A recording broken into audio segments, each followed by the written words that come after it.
Баршаңызға сәлем, менің каналыма қош келдіңіздер. Менің есімім Жұлдыз. Дәл осындай видеоның жасалу жолымен сіздермен бөлісемін. Бұны көптеген блогерлер өзінің стористеріне салып жатады. Ол үшін видеоны соңына дейін көріңіздер.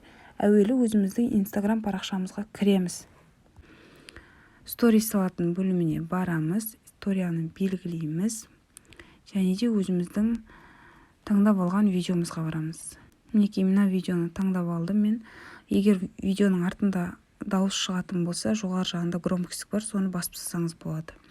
Енді осы жерден жазатынға барып, екіншісін таңдап нүктені қойып аламыз және де осылай нүктені бұрамыз.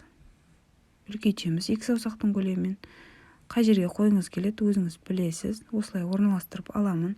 Жоғары жағында солға санағандағы үшінші кнопканы басамын және осы жерден музыканы таңдап аламын.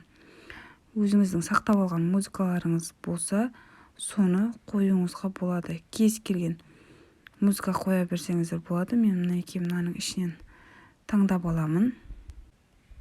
Тәтті, тәтті, тәтті, тәтті, менің балапаным тәтті, тәтті.